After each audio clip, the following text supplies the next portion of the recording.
Yun, nakulo na. Kaso anong oras na? Wala, ay alas 11 na pala. Diyos mo yun, Marimar. Mamaya ka na. Maganda dapat maisalang na muna itong manok dito sa air fryer. May bago nga pala kaming air fryer. Masusubukan ko ngayon. Eto na siya. O, diba? Buti na lang pala may air fryer. Di sabay-sabay ang luto. Alas 11 na. Dadating na si Dindin. Hindi pa prito nito.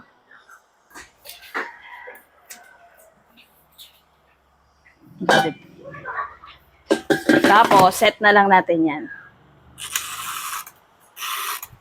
30 minutes. O, tama. Tapos, pala. Naku, nakulo na to. Naku, matingnan na nga itong aking niluluto na to. Nakalimutan ko na to, ah. Oh, paiga pa. Sarap. Bango. Bango nito talaga. Naku, mapaparami na naman ang kain ngayon. Ha? At may isa pa nga pala akong niluluto. Oh, tapos na rin.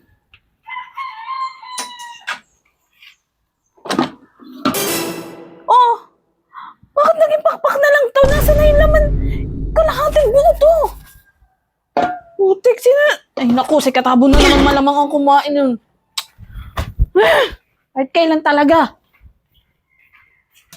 Ay, ano kayang ulam dito sa bahay? Gutom na nga, kuya.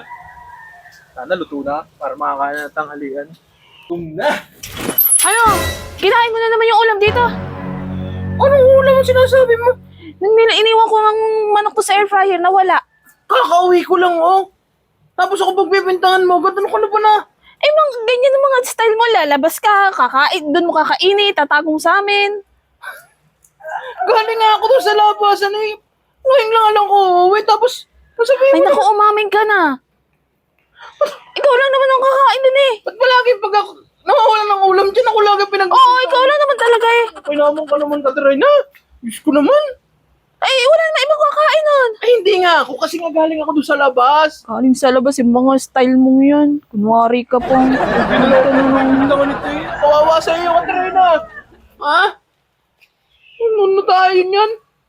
Kaya nga umuwi na ako kasi gutom na. Yan. Tapos magbibintangan mo pa ako kumain nun, ako kumuha nun. Oo, ikaw... Siya ka. Wala naman na. Lagi ka na lang ay. Oh. Naku ka. Tigilan mo kung... Aminin mo na kasi, ano? Hindi nga ako kasi yun. Ano Ay, sino eh? Wala naman ibang kakain nun. Hindi ko alam. Ngayon nga lang uuwi. Ano ba tayo niyan? Ikaw lang naman talaga. Mama, tahimik ka na. Bakit ako tatahimik, be? Oh, Oh, ayan yung manok ko. Tingnan mo. ako pala kumain. Nakala ko yung papa. Naubos mo yun? Igutom na ako, mama eh. Oh, tingnan mo ka. Pag nawala ng ulam, laging ako. Kaya naman ka, ngayon nga lang ako uwi. Ay, sus! Ito na. Ako pala.